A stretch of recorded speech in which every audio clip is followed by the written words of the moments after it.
dikatakan salah satu konsekuensi dari nusyuz atau kedurhakaan seorang istri, pembangkangan seorang istri terhadap suaminya adalah gugurnya kewajiban memberi nafkah.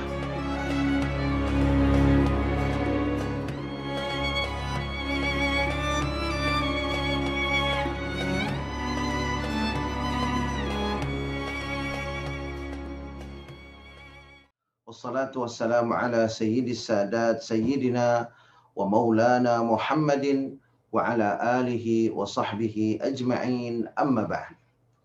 Qala Allah subhanahu wa ta'ala fil Qur'anil Karim, a'udzu billahi minasy syaithanir rajim, bismillahirrahmanirrahim, qul hal yastawi alladhina ya'lamun wal ladzina la ya'lamun, innama yatadhakkaru ulul albab. Shadaqallahu maulanal azim.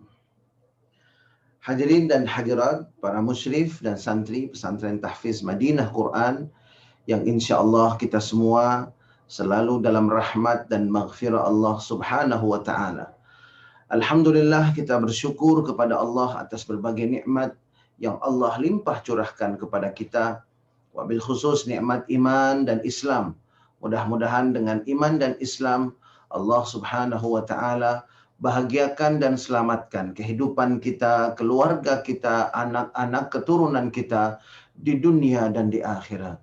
Mudah-mudahan dengan iman dan Islam kelak Allah anugerahkan pada kita husnul khatimah, dan mudah-mudahan dengan iman dan Islam kelak Allah pertemukan kita dengan kekasih hati kita Nabi besar Muhammad sallallahu alaihi wasallam, meraih syafaat beliau, berkumpul bersama orang-orang yang saleh di dalam surganya Allah subhanahu wa ta'ala. Amin, amin, amin, ya rabbal alamin.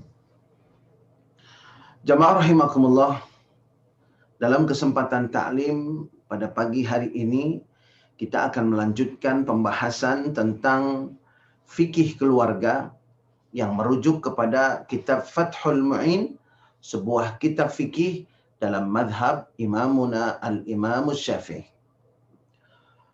Pada pertemuan yang lalu,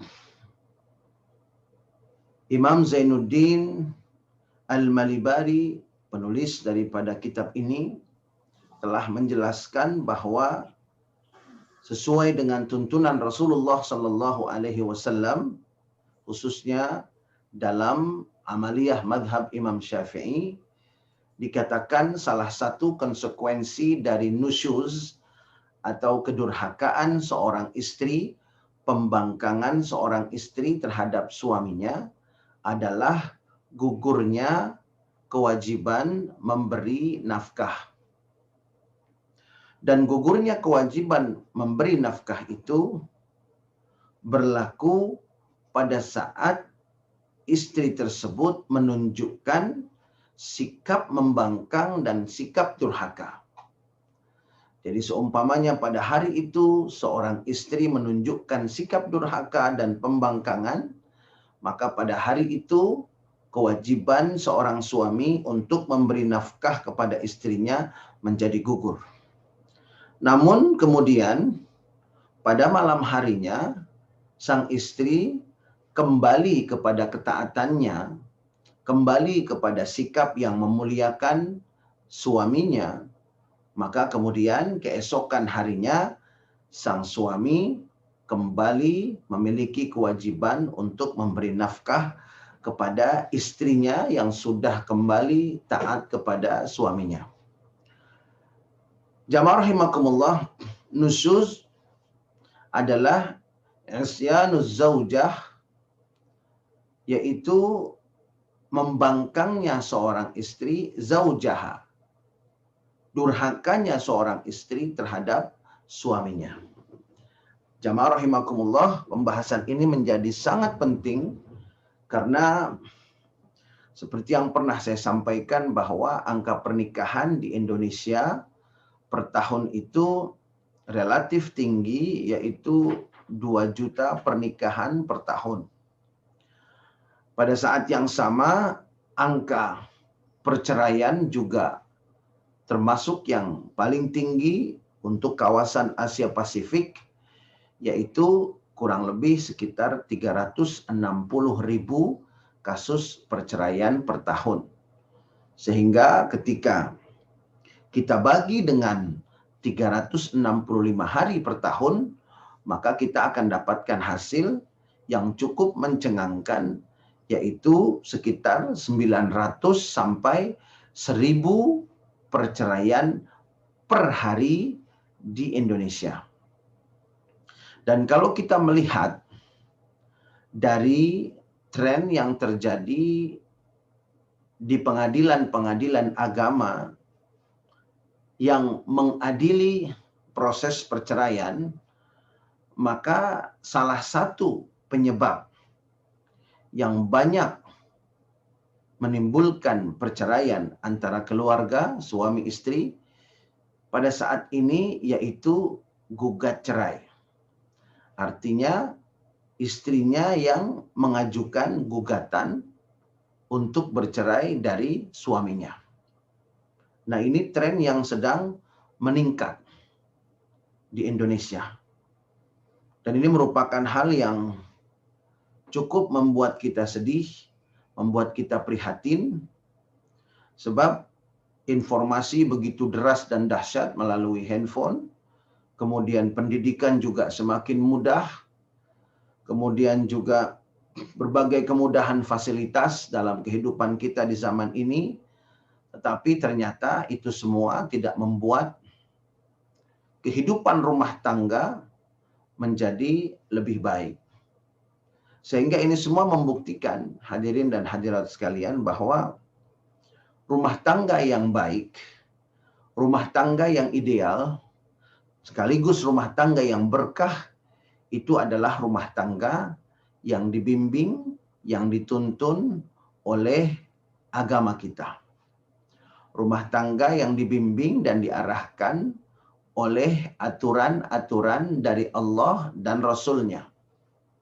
Insya Allah, ketika kita menjadikan tuntunan Allah dan Rasul-Nya sebagai rujukan utama, ketika kita menghadapi dinamika rumah tangga, maka insya Allah masalah itu akan menemukan jalan keluar, dan tidak hanya itu, kita juga akan mendapatkan keberkahan hidup di dalam rumah tangga. Karena itu jamaah rahimakumullah, mari sama-sama kita jadikan Al-Quran dan Sunnah, tuntunan Allah dan Rasul-Nya, melalui pemahaman guru-guru kita, nasihat, bimbingan, arahan guru-guru kita, menjadi rujukan utama di dalam kita menghadapi berbagai permasalahan di dalam rumah tangga kita. Kemudian jamaah rahimakumullah, di dalam kitab ini disebutkan bahwa wa yahsulun nusyuz biman'iz zaujati zauja min tamattu'. Dan termasuk nusyuz adalah ketika seorang istri mengharamkan dirinya untuk suaminya dengan berbagai cara. Sebetulnya setelah akad seorang wanita sudah halal untuk suaminya, tetapi dalam kondisi ini dia haramkan dirinya untuk suaminya. Nah, ketika itu terjadi, maka gugurlah kewajiban seorang suami untuk memberi nafkah kepada istrinya tersebut selama dia nusyuz. Kecuali jika ada alasan yang diterima oleh syar'i.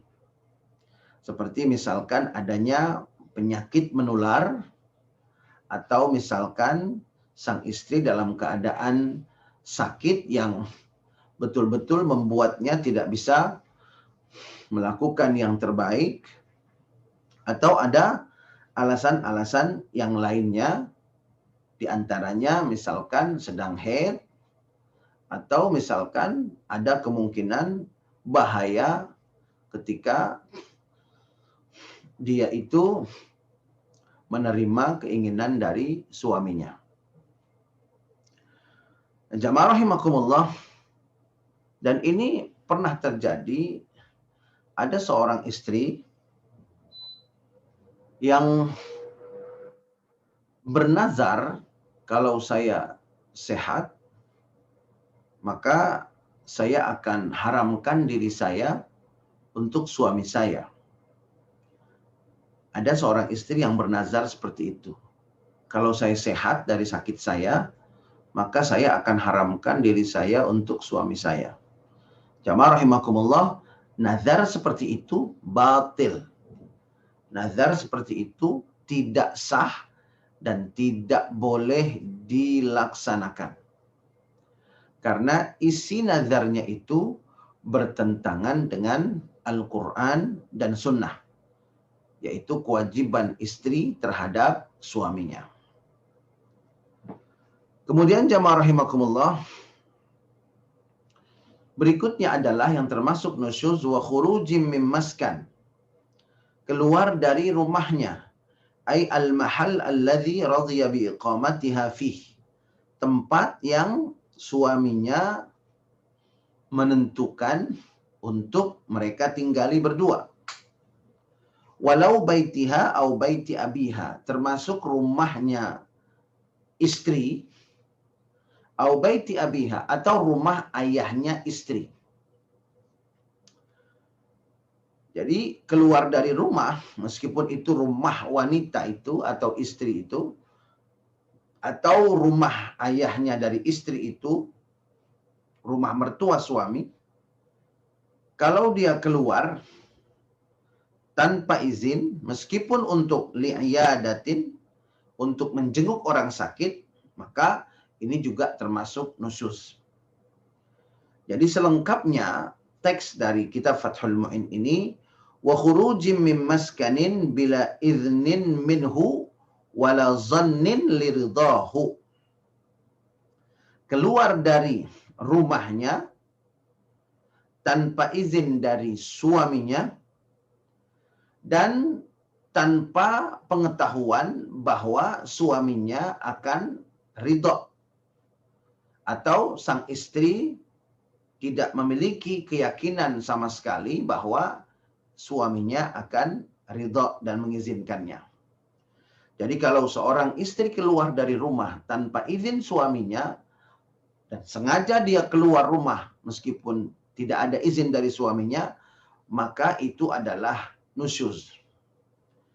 Atau dia keluar dari rumahnya, rumah tangganya, kemudian dia tidak bisa memperkirakan apakah suaminya itu mengizinkan atau tidak, maka itu juga termasuk nusyuz ketika dia tetap keluar dari rumahnya. Jadi keluar rumah yang termasuk nusyuz ini adalah keluar rumah yang dilakukan oleh seorang istri dengan niat membangkang, dengan niat tidak taat kepada suaminya.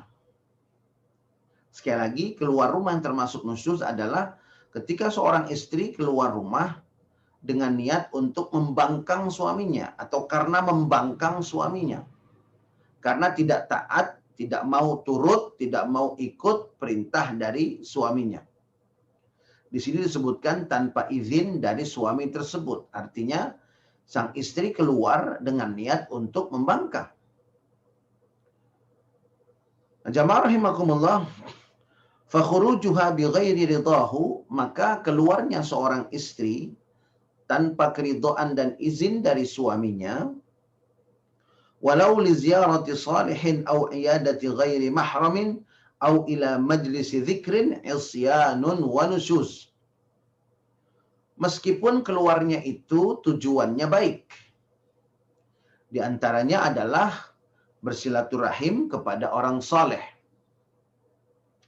atau menjenguk tetangga, sahabat, teman yang bukan mahram, yang sedang sakit, atau berangkat ke majelis zikir. Jadi di dalam kitab ini disebutkan isyanun wa nusyuz. Yang disebutkan tadi meskipun tujuannya baik, ketika dilakukan oleh seorang istri tanpa izin dan keridhaan suaminya, maka itu semua bukanlah kebaikan, tetapi dianggap kedurhakaan. Dianggap nusyuz. Meskipun sang istri ingin berangkat ke majelis zikir. Dilarang oleh suaminya, Maka kemudian dia tetap berangkat dengan niat membangkang. Meskipun jamaah rahimakumullah pernah terjadi di zaman Rasulullah Sallallahu Alaihi Wasallam terhadap istri Sayyidina Umar ibn al-Khattab radhiyallahu anhu wa ardah yang mengadu kepada Nabi besar Muhammad Sallallahu Alaihi Wasallam bahwa dirinya dilarang oleh suaminya untuk mengikuti majelis-majelis ta'lim di masjid. Bukan karena benci terhadap majelis ta'lim, tetapi Sayyidina Umar adalah seorang suami yang memiliki ghirah, yang memiliki rasa cemburu. Memiliki rasa cemburu yang besar. Sehingga Sayyidina Umar khawatir akan terjadi fitnah. Lalu kemudian Rasulullah memanggil Sayyidina Umar bin Al-Khattab dan mengatakan kepadanya, "Ya Umar, la tamna' ima Allahi min buyutillah." Wahai Umar, janganlah kau larang budak-budak atau hamba-hamba wanita Allah Subhanahu wa taala untuk hadir di majelis-majelis ilmu. Jadi Rasulullah mengingatkan kepada Sayyidina Umar bahwa tidak boleh melarang istrinya untuk hadir di majelis taklim. Jamaah rahimakumullah, kira-kira seperti itu.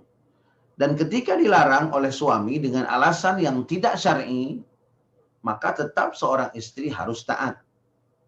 Dan insya Allah ketika suaminya itu yang melarangnya itu tidak ada dalil syar'i sama sekali, maka insya Allah istrinya yang taat itu akan mendapatkan pahala yang sama dengan orang-orang atau wanita-wanita yang berangkat dan hadir di majelis taklim. Sedangkan sang suami selama dia masih melarang istrinya itu, dia melanggar apa yang diperintahkan oleh Rasulullah SAW agar mengizinkan istri-istri mereka untuk hadir di majelis-majelis taklim.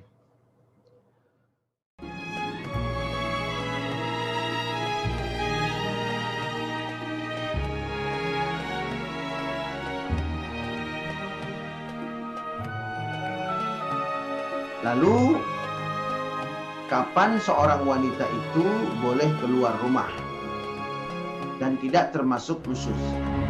Ketika seorang wanita keluar tanpa niat membangkang, tanpa niat durhaka, suaminya tidak ada di rumah, maka seorang wanita boleh keluar untuk berziarah atau bersilaturahim atau untuk menjenguk kerabat yang sedang sakit.